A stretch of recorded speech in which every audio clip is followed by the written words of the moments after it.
Good morning, students. In the last class, we were discussing about OSI reference model, and today we will discuss the new reference model TCP/IP. The TCP/IP stands for Transmission Control Protocol and Internet Protocol. It helps us to determine how a specific computer is connected to a network and how the data is transmitted between two devices in a network. It was designed and developed by the Department of Defense of US in 1960s, and they for the military purpose they wanted to maintain the connection between the source and destination, even though the intermediate devices or transmission lines got damaged. So to achieve that, they developed the model TCP/IP. It is similar to OSI model. You can see in the figure. Um, the OSI model has 7 layers. Some of the layers are combined in TCP/IP model.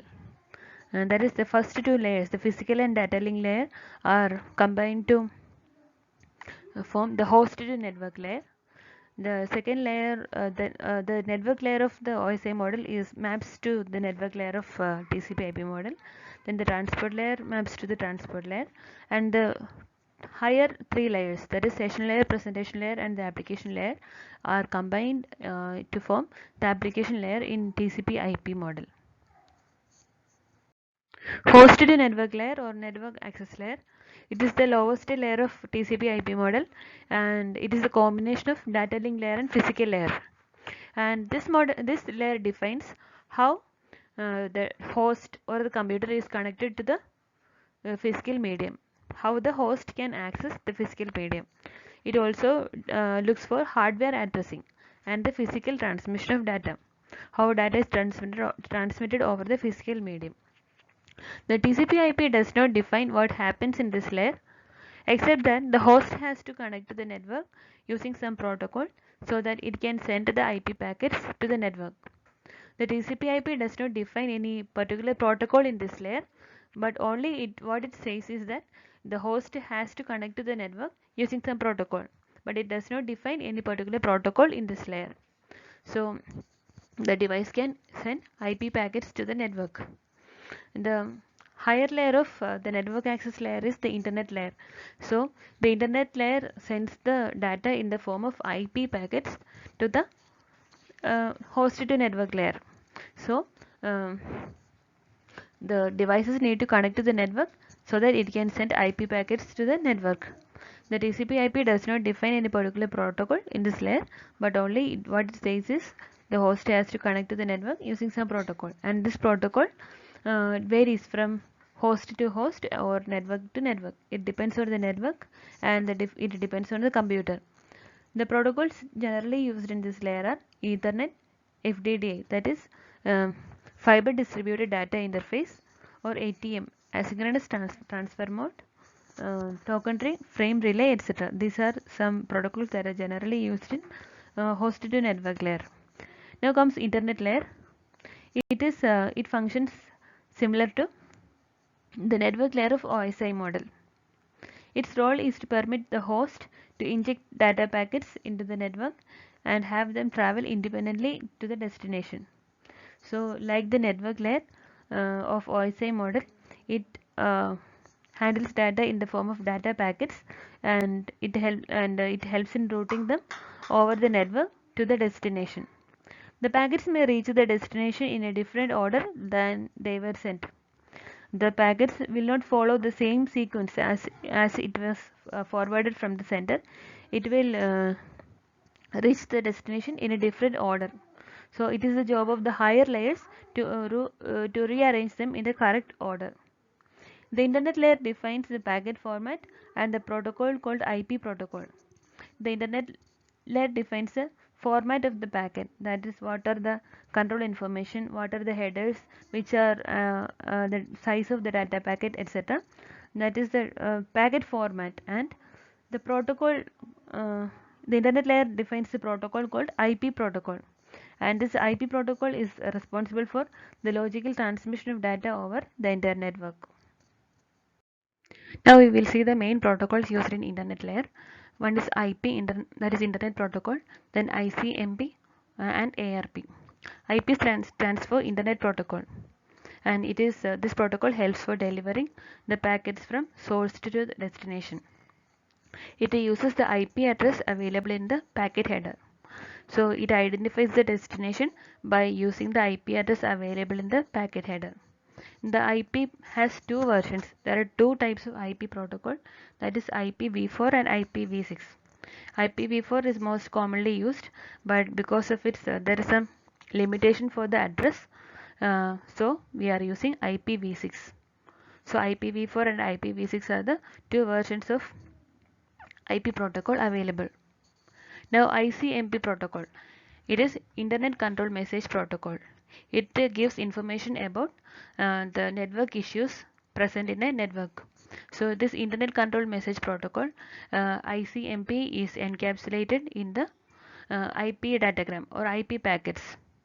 This ICMP is encapsulated in the IP packets, and it gives information about the network issues. ARP stands for Address Resolution Protocol. This protocol is used to identify the hardware address using the IP address. It is used for identifying the device hardware address by using the non-IP address. ARP is several types, that is ARP, reverse ARP, proxy ARP, gratuitous ARP, and inverse ARP. These are the four types of ARP protocols available. Transport layer.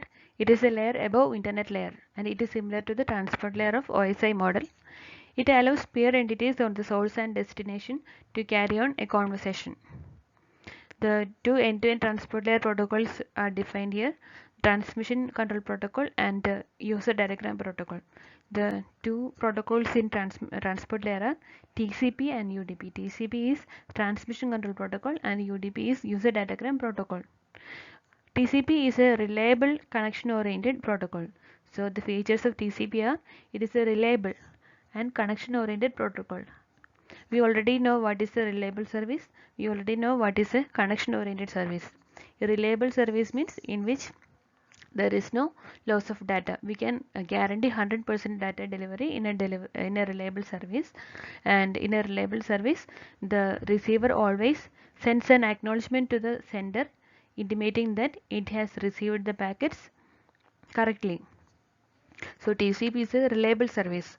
Also, it is a connection-oriented protocol. That is, it establishes the connection prior to initiating the data transmission. It allows the byte stream originating on one machine to be delivered without error in the internet. It performs sequencing and data segmentation.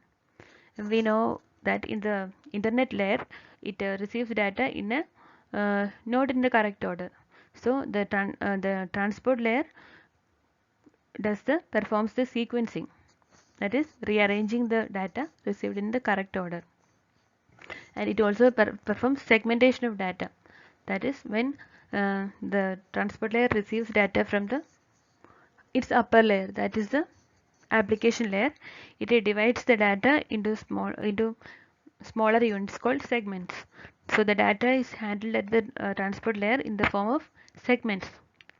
So the transport layer fragments the incoming byte stream into discrete messages called segments. It divides the data in the form of segments and passes each one to the internet layer and passes this data into its lower layer, that is the internet layer. At the destination, the receiving TCP process reassembles the received messages to the output stream. So it is the responsibility of the transport layer to rearrange the data in the correct sequence. The TCP also handles flow control to make sure that the fast sender cannot swamp a slow receiver with more messages than it can handle. This we have already discussed in the OSI layer. Flow control, that is to synchronize the sender and the receiver so that there is no data loss. If the sender is transmitting data at a speed which is higher than the processing speed of the receiver, there will be chances of data loss. So in such cases, the flow control is taken care by the TCP. TCP protocol of the transmission layer, transport layer. It also has acknowledgement feature and controls the flow of data through flow control mechanism. I have already said that it is a reliable service. In a reliable service, it has the facility of acknowledgement feature. That is, when the receiver receives the data, it sends an acknowledgement to the sender indicating that it has received the data correctly. So TCP provides acknowledgement feature. It is a very effective protocol. It is a reliable protocol. It is a very effective protocol because we can guarantee 100% delivery of data at the receiver. But it has a lot of overhead due to many features. It has many additional features, so that it has a lot of overhead. Increased overhead leads to increased cost. So it is a very expensive. It is an expensive kind of protocol because it has a lot of overhead which can add to the cost. User Datagram Protocol or UDP. It is an unreliable connectionless protocol. So it is a connectionless protocol. There is no connection establishment prior to the data transfer, and it is unreliable protocol. That means we cannot guarantee the delivery of data in UDP. It is used for applications that does not require sequencing or flow control. It is used in applications where sequencing or flow control is not required. That is, we do not require a reliable delivery of data. In such cases, we are using UDP. It is used for client-server model communication and applications in which prompt delivery is more important than accurate delivery, such as transmitting speech or video. So it is used for client-server model communication, that is request reply type communication, and in the applications in which the prompt delivery is more important than accurate delivery, and that is some applications require timely delivery of data. That is, it cannot the applications that do not accept delay in delivery. In such cases, we are using UDP. So in such case, accurate delivery is not necessary. That is, any data loss or error in data is not an issue. It requires timely delivery of data. That is, the applications that do not accept delay in delivery. In such cases, we are using UDP. Here it uses lesser overhead because there is no acknowledgement facility here, so it is less expensive than TCP. Now comes application layer. It is the topmost layer of TCP/IP protocol, and this layer performs the functions of the top three layers of OSI model: the application, presentation, and the session layer. All the three layers of OSI model are combined in TCP/IP model, and it forms the application layer. It is used by the network applications, that is computer applications that use internet. It is similar to the application layer of OSI model. So it is used by network applications that use internet. The application layer provides services for network applications with the help of protocols. The application layer provides services to network applications using protocol. So we can discuss some of the protocols that are used by application layer. And the application layer contains high-level protocols. For example, HTTP, HTTPS, FTP, TFTP, Telnet, etc. are some of the protocols available in application layer. Virtual Terminal Protocol or Telnet. It allows the user on one machine to log on to a different machine and work there. So Virtual Terminal Protocol or Telnet helps remote access. Using one system, we can log on to a different computer and we can access the files in that computer or work on that system. For that, we are using Virtual Terminal Protocol or Telnet. FTP is used for data transfer from one machine to another. SMTP protocol is used by email. It is used for electronic mail services. We are using SMTP protocol. Domain name system was developed for mapping the name of the host on the network to its numerical address. Each computer or each host connected to a network has a network numerical address and a domain name. So DNS, domain name system protocol, helps to map the domain name with the numerical address of the computers connected in a network. Then HTTP is used for fetching the pages on World Wide Web. It is used HTTP and HTTPS are used for web browsing. It is used for fetching the pages on the World Wide Web, www. Now we have learned about OSI model and TCP/IP. Now we can see the comparison of OSI model with TCP. OSI model has 7 layers and TCP layer has 4 layers. We have seen that and we have discussed that in detail. The different layers in OSI model are physical, data link, network, transport, session, presentation and application. And in TCP, the different layers are host to network layer, internet layer, transport layer and application layer.